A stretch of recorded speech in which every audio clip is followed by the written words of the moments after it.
Welcome back to the Overt Thinking podcast, where science meets hot takes and we help you make sense of all the chaos in your brain. Today, we're talking about the thing we all know we need more of, but can't seem to get it right: sleep.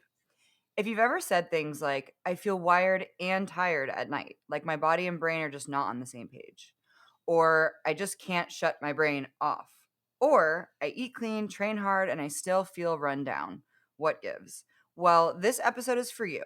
We're digging into what people get wrong about sleep's importance, the real impact it has on your hormones, recovery, and mood, and what your habits might be doing to sabotage your rest and recovery without you even realizing it. Whether it's travel, chaos from the kids, or late night scroll session that I know you all do, you swear is your only me time, we've got you covered. This is your no judgment breakdown of sleep hygiene, nervous system regulation, and how to finally feel rested for real. So let's get into it. And one quick call out, because episode 14 was all about burnout to balance. So if you have not listened to that episode yet, I highly recommend, because a lot of people who struggle with sleep, it really is like a mind thing. It's a mind trick. So if you are feeling burnt out, wired and tired, like you just don't have that signal of like, okay, I'm safe to go to bed. This episode is going to be great, but I really think that looking back into the burnout episode might be really helpful as well. So let's dig But into our first, this or that. All right. which one are we going with today? I think we should go with yours. Okay. Should I say the runner-ups? Or should we Yes, save them? say the runner ups and then we can see All where right. we want to They were go. kind of simple, but like my right now, my two house shoes are Uggs and Crocs. And so I was posing to Kelsey, Uggs or Crocs? What would you choose? Definitely Uggs, for sure. Crocs are the most hideous shoe, and you can tell me they're comfortable all day long. I'm never gonna own a pair of Crocs. Okay. I was gifted a pair of Crocs. And you love them. They were the one pair. Okay, when I was packing and moving, that was a godsend. Like, when I'm packing and moving, I don't wanna wear, like, tennis shoes in my house. I mean, I did for the most part, but Yeah, wearing them felt as close as I could get to, like, barefoot, because I could yeah, really spread my toes because 'cause they're wide and ugly. yeah. I do have one charm on mine. What is it? Giblet? I don't know. What are they called? They're not giblets. Gibbets? What's your charm? It's a little skull, and it says something about luck.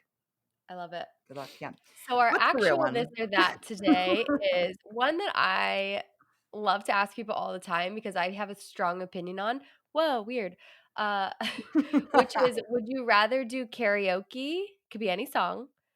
Or do a dance routine, could be any dance to any song in front of, like, a whole audience. Both of them are in front of a whole audience. I would have to break it down. I'd have to dance. Oh, yeah. I know where I'm at with singing. I'm not blind to what my voice sounds like, Yeah. but moving feels more aligned. I think I could figure that out. Yeah. If you were I'm with you, I'm gonna dance all day. I hate karaoke. Like, I Mhm. swear if anyone asked me to go to a birthday party and do karaoke or any kind of party, I'm not going. You will not find me there.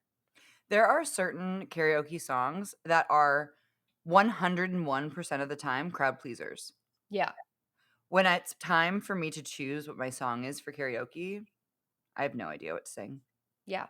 I was just gonna ask you that. That was gonna be my follow-up. Like, if you were forced to do My karaoke, neck, my what would back, but the Elle That's King amazing. version. The what? Elle King version. I don't know that one. Yeah, we'll put it in the show notes. That's an important one for Oh everyone my to know. gosh. Okay. If I had to do karaoke, I would probably do definitely one that, like, I know all the words to. Seth always says I should sing "Shallow" because that's the song that was in our wedding vows that made him fall in love with me. Because I was just, like, so uninhibited. Like, I know that I'm a bad singer, but I was like, "I love this song. It's so moving," and plus that movie is just, like, heartbreaking. In all of the best ways. But also, I think that I would love to hear you sing that. Definitely not now that I have a cold.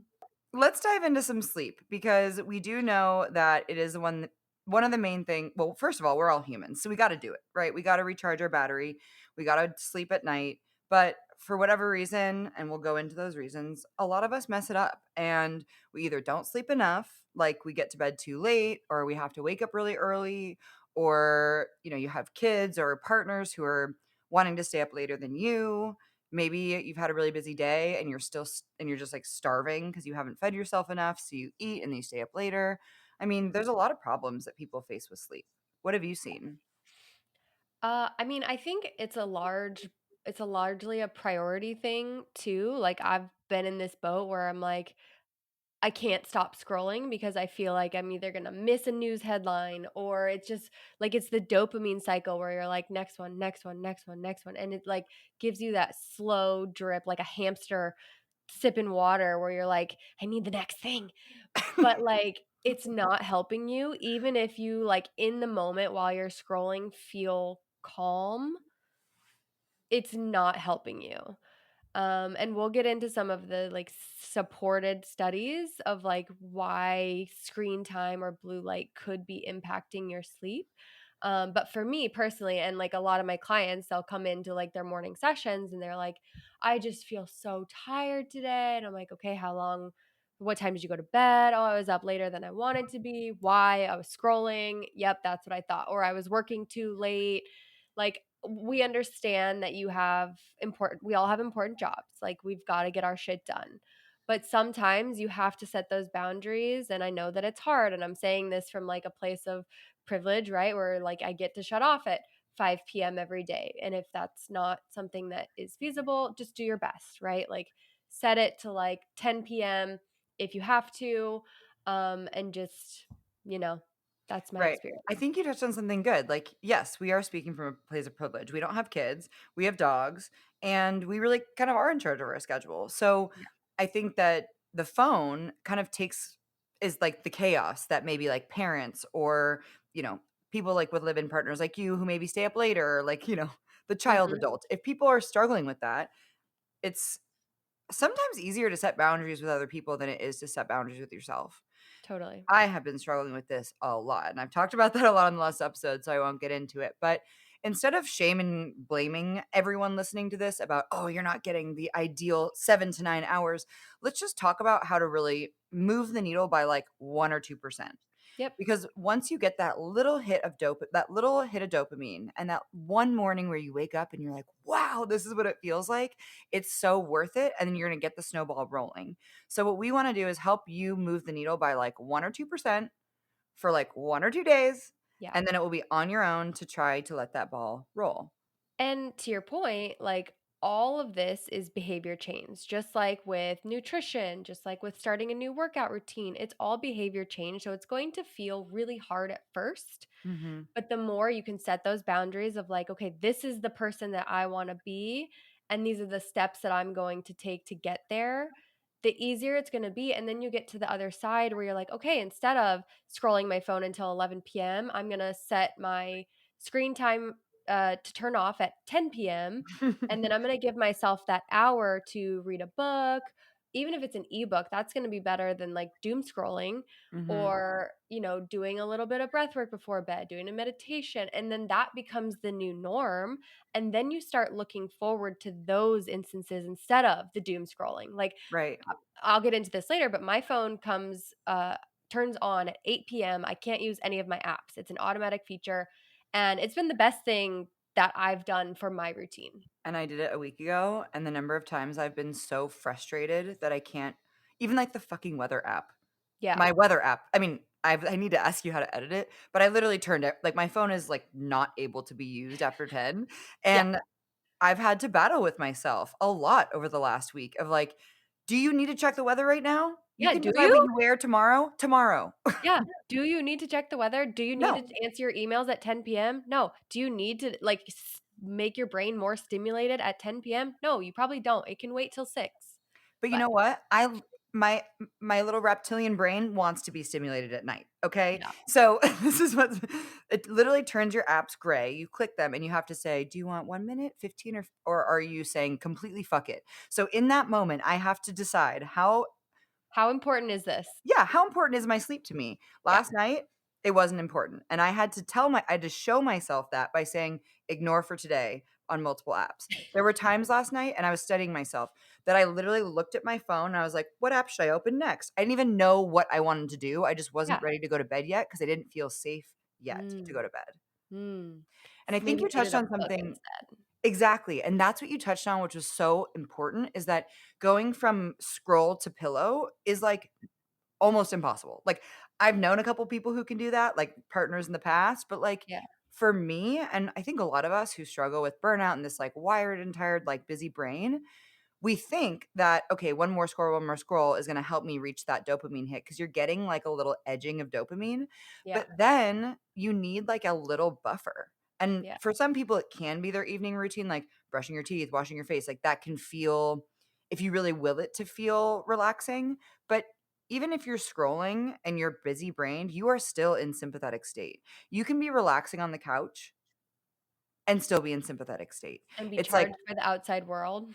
yeah, exactly, and so even though I appear to be relaxing and Netflix and chilling, I'm Yeah, stewing and freaking out, yeah, so giving yourself that buffer, if you need to stew and freak out, do it, but yeah. if having that buffer of reading, breathing, even just, like, looking your partner in the eyes, petting your dog, like, Snuggling. snuggling, just like, giving yourself a moment, and for me, this is what I told myself, this is how I finally went to sleep last night, was like, "You're safe, and anyone who needs you right now is also safe." Yeah. There's a tactic in meditation called noticing, which you can Hmm. probably imagine exactly what it is. So, and I've had to use this a lot with like the stress of the news, right? Everything feels catastrophic, going to war, etc. So, noticing is like, okay, I'm safe, right? Like to exactly what you're saying. I'm safe. Notice a couple things around you, right? Like it could be what you see, it could be what you hear. So, right now, I'm noticing my walls are green. I'm noticing construction in the neighbors. I'm noticing Ripley licking her paws, which is driving me crazy, which is stimulating. So maybe I'm trying to find things that are like maybe not so stimulating, right? And like Right. things that can bring me back to the present moment, and then you focus on your breath, et cetera, et cetera. So that's a practice and a skill. But if you can just practice noticing three things around you. That is massive. It's kind of like training your brain to see the positive in, like, a very acute, like, minute, Yeah, right? Like, I know that I'm doom scrolling, even though I don't feel stressed, my brain is in a stress response. So totally. how can I re-regulate and make sure that my body is knowing that it's safe enough to go to bed? And Mhm. I think that you nailed it with, like, having, like, we talked about the Open app, we've talked about different apps where it's, like, guided, like, having that for me kind of feels like an easier switch, right? Like, Yeah, okay, I'm scrolling, scrolling, scrolling, now I'm switching to this other app, it's still on my phone, but it's breathing, and then now I feel like I have the green light to close my eyes or to lean back in my chair a little bit yep, or to just, like you said, focus on my breath and breathing, yep. and I for always joke with Seth that I have like potions, lotions. I have to perform alchemy just to go to sleep. I have to cast spells. I got potions and lotions. I have to like I always do my skincare routine, right? When I get off work and I brush my teeth, I put my hair in my little bonnet, and then to wind down, I put on my blue light blockers, which, whether they're placebo or not, they work for me. So Mhm. that's all that matters. I drink my sleepy tea, and then Seth is usually playing a video game, which makes me pass out. I have like a little appetizer on the couch, and then I'll get in bed. So that's my whole routine, and it's been what's working for me for so long. Tell me why that routine works for you. I think it's consistency. Yeah. Really? Just like I mentioned earlier, right? Like some people like to scroll, and that's what helps them feel centered, but it's not working, right? You're obviously feeling like shit when you wake up or you don't go to sleep on time. So it was a lot of the like, shit, why am I not falling asleep? Why am I not falling asleep? And feeling like I had insomnia. And I was like, I have to change something because I'm so fucking tired. And And sick so, and tired of being sick and tired. right. And I was like, you know what? I've heard that blue light interrupts your sleep. Let me try something for that. Let me try some sleepy tea. So I do like the one with the bear on it. It's the best one. The extra sleepy time. I drink one of those every night. And then I just get so tired that I'm like, all right, I'm ready to get in bed. Yeah. So consistency is the thing that works. I think we could almost Pavlov ourselves into a routine. Like, and the Pavlov is like when you do something, it triggers a response, right, in Yeah. the human body. So there's probably a better way to describe that. But if you're like, okay, I'm putting my blue blockers on, Yep. And then every night I do that, which means there's a system of behaviors that follows when you have your blue blockers on and when you don't. Yep. Again, we can attach meaning to anything, but if you're someone who's struggling with sleep, you have to attach meaning to something Yeah. because you're attaching a lot of meaning to your phone, but really that means you're detaching from yourself, which means you're dishonoring maybe, and this is maybe speaking for myself, dishonoring that your body had worked really hard for you and then it needs sleep and that you deserve sleep. Yeah. You deserve it. And Yeah. even though it doesn't feel like a big reward when you wake up in the morning feeling refreshed, it feels really shitty when you don't wake up Right. feel refreshed. Absolutely. And how many days have I gone to bed super late and been like, all right, tonight's the night. I'm going to go to bed at 8 p.m. Those are my like famous last words. When I Oh, tell yeah. myself, okay, tonight's the night, 8 p.m., I'm going to go. Nope, that's the night I'm staying up till 4 a.m. because I'm in a psychotic break. Yep. So here's what we're going to do. We're going to talk a little bit about what exactly happens and why sleep is this thing that everyone talks about and why we need it and what kind of how it works. So I want to talk a little bit about sleep, like circadian rhythm. I want to just say, how many hours of sleep do I need? How do I do it? Boom, boom, boom. But there's more context here. So what is the circadian rhythm? Circadian rhythm is essentially your body's 24-hour operating system. So it tells you when your body is meant to feel alert, when it's meant to feel sleepy, hungry, when you're feeling foggy. So when your circadian rhythm is actually synced with light and natural, sun rhythms, everything runs smoother. But when you're off, that's when the wired and tired thing happens. Yeah. Um, and light is the kind of magic recipe here. And I think to your point, there's a hormone curve that goes along with this 24-hour operating system, right? Like Yep. cortisol is set to spike in the morning. This is just biology. Cortisol is supposed to spike in the morning so that you wake up, right? And then you feel alert, which is not always the case, but you wake up, you get moving, you get the light, and then your body starts to recognize, okay, it's daytime. This is when I'm supposed to be doing things. And then throughout the day, you have like ups and downs, right? Of, feeling groggy, but for the most part, it should be pretty high. And then it starts to wind down around 4 or 5, usually about the time the sun starts to set. So in the summer, you might notice that you're not tired as early, right? Because the sun is up till sometimes 9 if you're on the West Coast. Um, so when the sun starts to set, that's when your melatonin, your natural melatonin starts to kick in and your cortisol drops, hopefully, in Mhm. like a perfect situation, and then you get sleepy. But generally what happens is we have all the stimuli, right? Of kid, work, social media, all these stimulants making our cortisol spike. Of course, they're acute, but when it happens consistently, your body recognizes this and it's like, okay, this is just what I'm supposed to be doing. This I'm supposed to be jazzed up right now. I'm feeling jazzed. What do I do with this energy? No, Let's truly, do a dance party. I think you did a great job of explaining it. It's like these 2 bell curves that are right next to each other. They kinda look like boobies, right? So your cortisol is gonna, like, peak around an hour, hour and a half after you wake up, especially if you've seen sunlight. So, when you wake up, open your eyes and then let the natural light absorb into your eyes. That's gonna start the r hormonal release of cortisol so that you can feel alert and feel engaged. Then, like you said, it starts to taper off around that, like, happy hour window, and Dr. Michael Bruce is a sleep researcher who wrote The Power of When, and it goes into, like, the 4 different chronotypes, and it's a little bit woo-woo-y, but I like his science and I like his research. So, most people are the bear chronotype, where we, like, wake up kinda naturally around, like, 6 or 7. We get our most energy around, like, 8:30 to 10 is, like, when we feel the most mentally alert and acute and, like, with it, Oh and yeah, then that's that definitely me. yeah, and then that natural kind of down curve towards 3 to 5 PM, that happy hour window, that's when we're supposed to feel the most social. We're, like, Mm, kinda our working brain is a little bit tapped out. It's kinda, like, hard to make big decisions, it's hard to move fast and quick.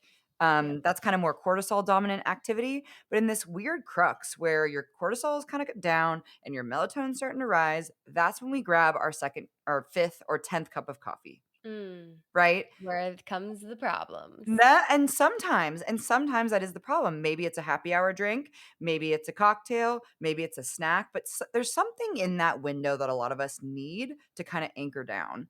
And then we get into melatonin. And that's when, like you said, if you have healthy melatonin ranges, about an hour after dinner, around like 7 or 8, you should feel like pretty ready to go to bed. Like going to bed sounds interesting to you, kind of thing. But what we talked about Going is to bed sounds interesting to me as soon as I wake up. that is crazy to me. Bed is the best. You don't look forward to sleep every day? I'm gonna be honest. The dem This has led to the demise of a lot of my mornings If you that could just not sleep, would you? I think so. Wow. I think so. I really like being awake. I And here's the really I reason. really wanna be a bear, a grizzly bear at my next life. Like, if I could just sleep for an entire season, I would love that.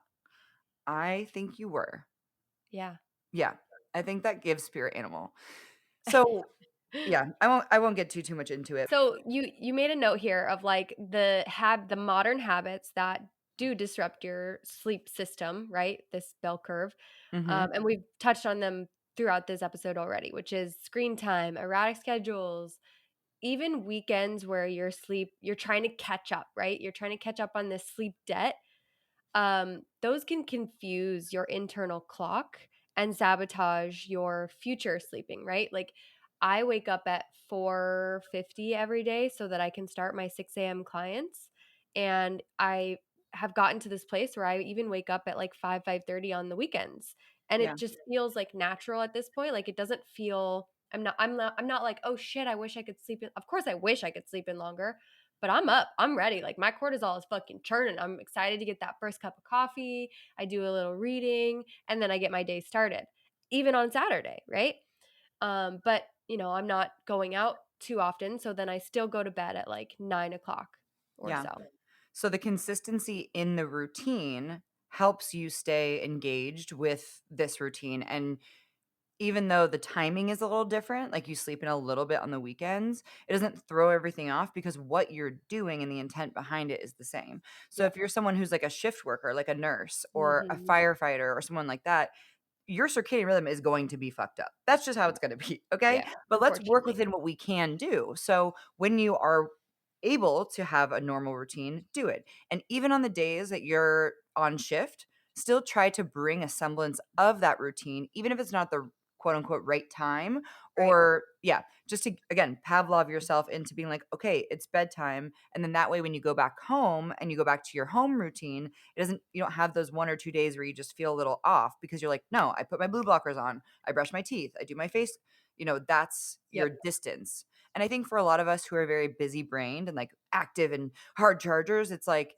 sometimes turning the phone off to just relax is not going to fucking happen. So Mm, replacing it with something that's active that you still have to do, like you are doing, like washing your face, brushing your teeth, all that, I think yeah. that's really helpful.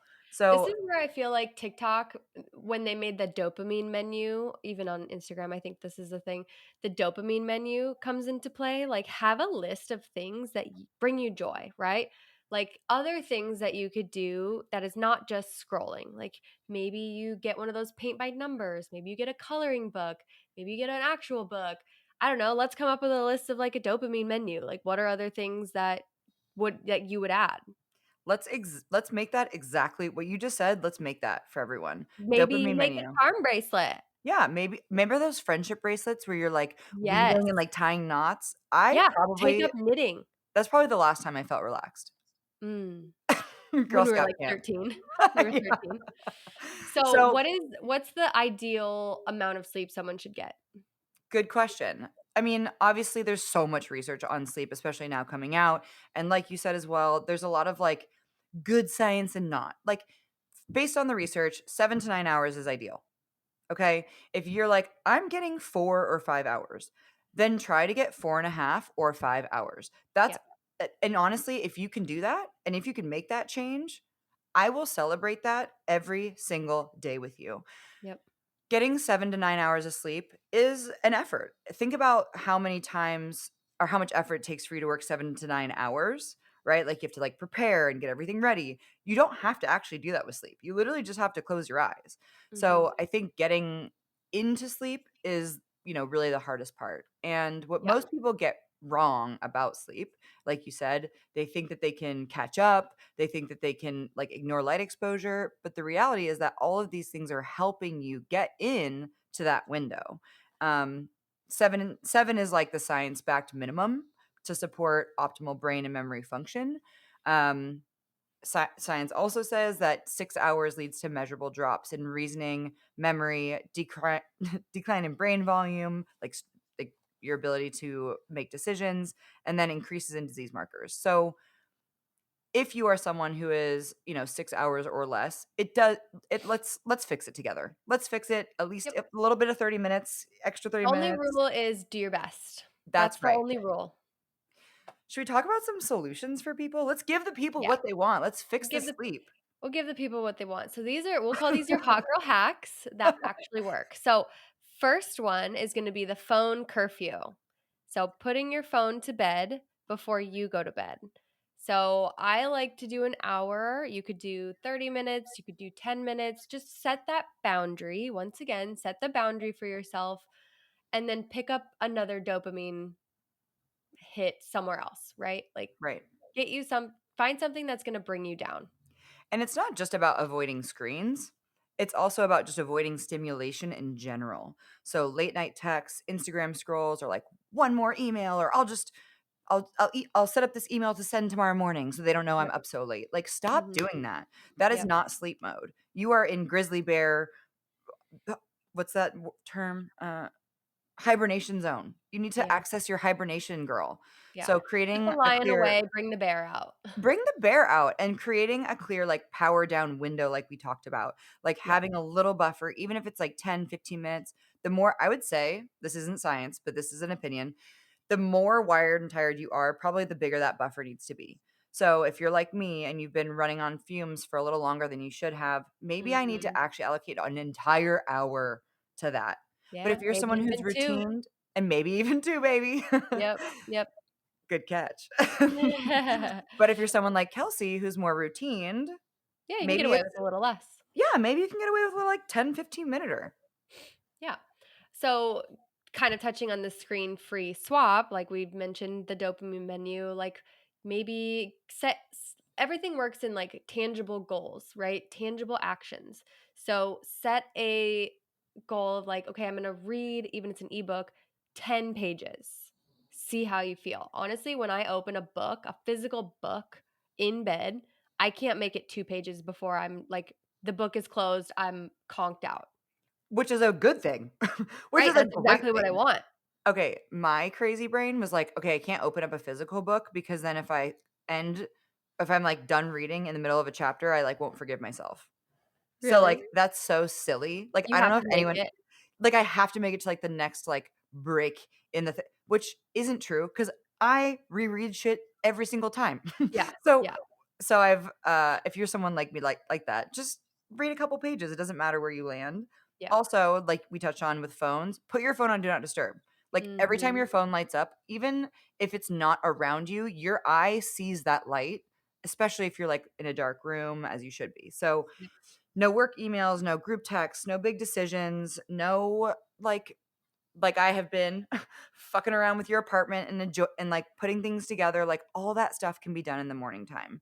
yep. Um, And we talked about blue light glasses, like, do you wear blue light glasses? Good question. So yeah, I do, and I've used them specifically as a Pavlov effect. Yeah, I I wear them actually as well, and what I said earlier, whether they are placebo or not, I stand by it. And, there's no harm in wearing them, so why not try? right. There is some research that says that blue light may have negative effects, such as decreasing sleep quality and sleep duration, Yeah. I can actually speak to that. which could ultimately, like, worsen your physical and cognitive performance for tomorrow. Right. And the reason this whole like blue light is demonized is because the frequency of the wave. It's a very short and dynamic frequency as opposed to, dimmer lights that are like bigger and loopier. So this like short dynamic light keeps your brain active because that's why our screens and that's why the natural light Yeah, outside is that way. it mimics So, the sun. yeah, and so if you have overhead lights in your house, try to make your house and your I bedroom. hate the big light. Yeah, I hate it too. Make it feel like a cave. A I bear never you're want a the big bear in a light. cave now. So you Yeah. go in your room and your house should feel dark and cold. So you have blankets and it Yes. should be um either white noise or no noise, right? Like I love a white noise I machine. love I a white think noise too. oh, oh my god. I put on instead of ocean waves, I put on airplane sound. Ooh. It was amazing. I hate the ones that are not consistent. Like when it's like rainforest and then all of Right. a sudden a frog is like making a noise. I'm like, "Nope, mm-mm, Now I I'm can't." waiting for the next time that frog goes. Exactly. I'm ready for it. I need the waves that are consistent or rain. I Yeah. love a rain sound. I actually much prefer like just the sound of like the overhead fan. Yeah. I want to be in a wind tunnel. So Yes. A couple more things about sleep, hygiene, because I feel like that's what we're talking this term sleep hygiene is, like, how healthy is your sleep kind of setup. So, we talked about cold, dark, um, no blinking lights at all. If you have, like a oh my god, I almost said VCR. If you have a TV in your house, any blinking lights, cover those up with little sticky notes. yeah. Um, Blackout shades are a non-negotiable. I've been starting to wear an eye mask I was recently. just gonna say you could solve all that with an eye mask too. I actually think so I don't have any blinds on my any window treatments at all in my apartment, by the way. Yeah. So I've been sleeping with an eye mask. I don't actually personally think that does solve the problem. Mm, I still get, like, some sneaky light in my yeah. face mask.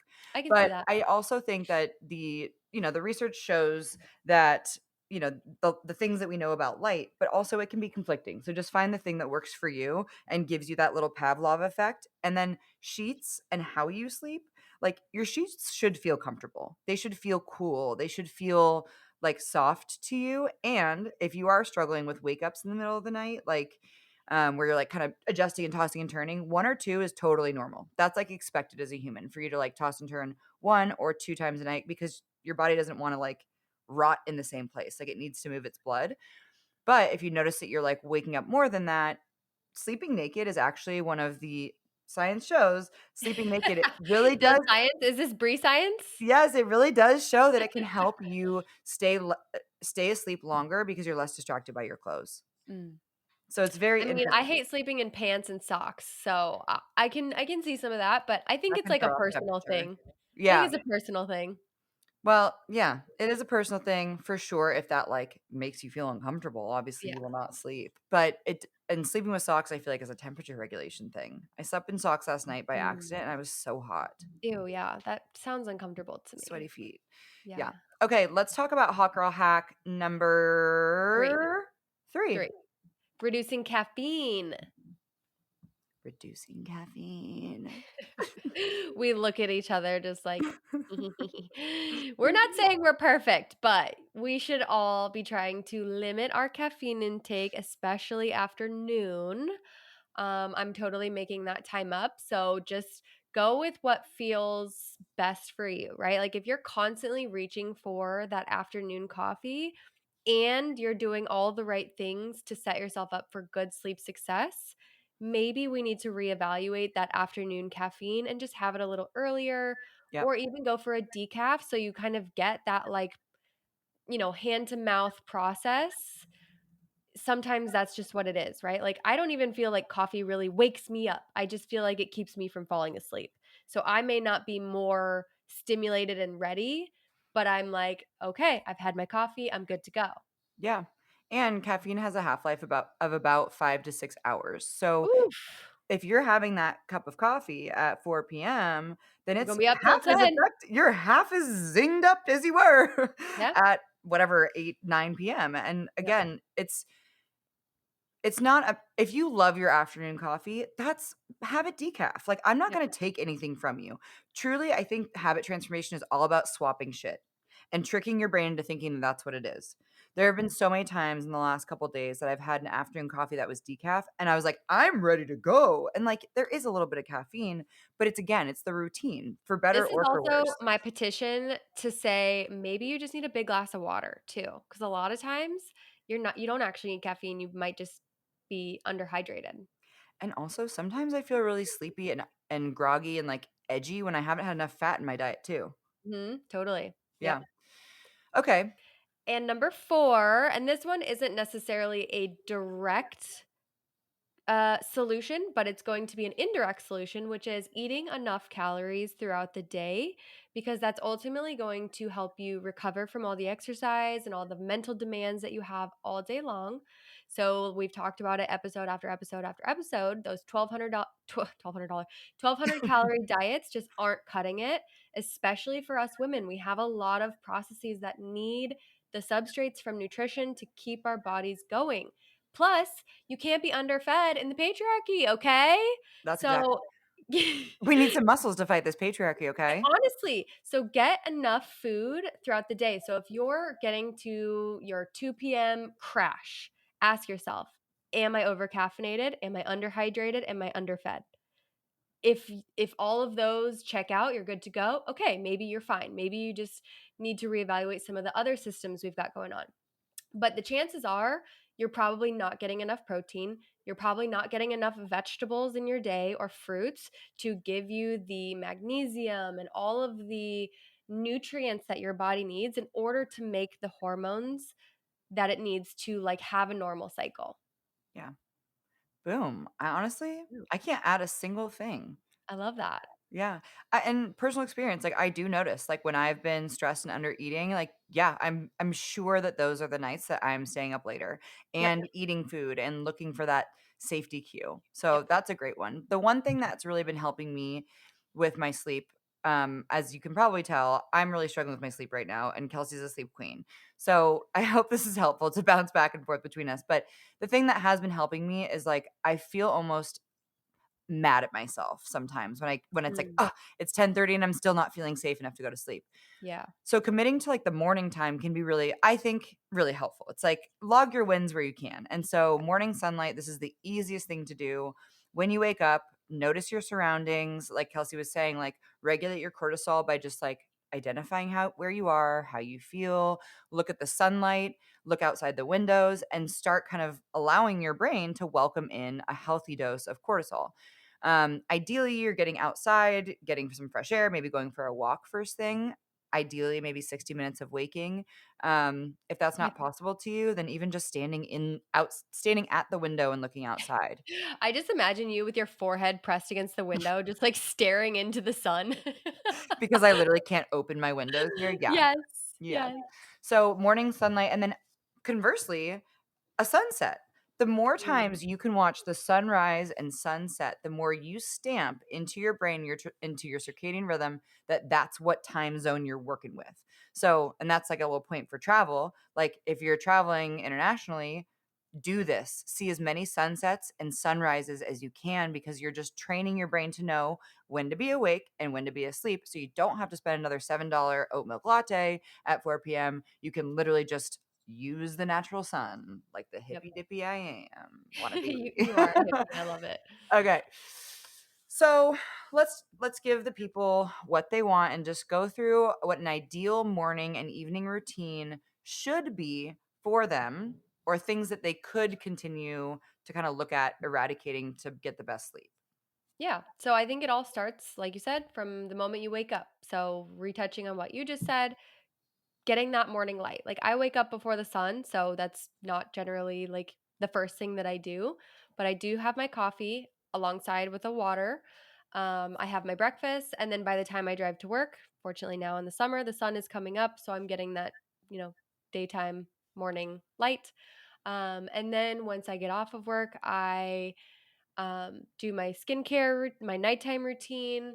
I put my blue light glasses on after dinner, and then I start to wind down with my sleepy tea about like 8 p.m. By 8:30, I'm getting the heavy eyelids, and then I get in bed. I usually read a book. Even read an ebook, and then I just fall asleep. What is your favorite part of your evening routine? The going to sleep part. um, I don't know. I really love the like warm cup in my hand. So starting my day with the warm coffee, ending my day with the warm tea. It really is like the highlight of my day. I love that. Yeah, it's the little things. Yeah, I think that that's beautiful. And being in San Diego, I hope you are watching every single sunset that Yeah. you possibly can. I Um, want to also add too one more thing, and this isn't really on the list, but it goes back to the screen-free swap. And I think this is common with a lot of our clients is like we're all like busy and like high level high achiever. If you have a lot of thoughts in your head, it can be really helpful to just like write them down in a journal, yes. even if it's like things that you need to get done first thing in the morning. Cause like often, especially like before travel or when I have a big project, I'm like stewing. I'm like, okay, I need to do this. This is write it down, even if it's in a note in your phone. Like, all right, I need to unload the dishwasher. I need to change the sheets. I need to send this email. I need to respond to this person. Write it down so that way you can kind of detach from that and say, like, okay, that's separate. That's a tomorrow problem. This is current Kelsey. She's not dealing with that. Yeah. Have you ever heard the term or the saying, if it takes 5 minutes, do it now, but if it takes longer than that, do it later? Or Ooh, put I it on love the that. to-do list? I love it. I think when it comes to sleep, it could be like, if it takes 1 minute or 2 minutes, or no, that doesn't even count. If it makes your brain active and if it feels hard, don't do it. Save it Yep. for tomorrow. But I If do, it's after 9 p.m., it's not for right now. if it's after 9 p.m., put it on the to-do list. Yep. If it's before 9 p.m. and it takes 5 minutes, do it right then. But if it takes longer, put it on that to-do list. There we go. I love it. And with that to-do list, put it in your calendar. That's how to-do lists get done for people with ADHD like me. You have to actually find a little time block in your calendar to make it happen. I love it. So, I hope that we've given you guys some really good insight into what works for us, what has been proven to work, and some of the little bite-sized science around sleep to help motivate you to really look at what's working for you and what's not working for you. We've got no shame. We want you to sleep, get your beauty sleep, and live long and prosper, truly. So tell us which hack you're going to choose for this week. This is your assignment. Pick at least one. Let us know in either the comments on Spotify or connect with us on Instagram. Let us message us and tell us what you've tried. So our Instagram is at overt_thinking podcast, at Brianna Lamb, and at Kelsey Michelle.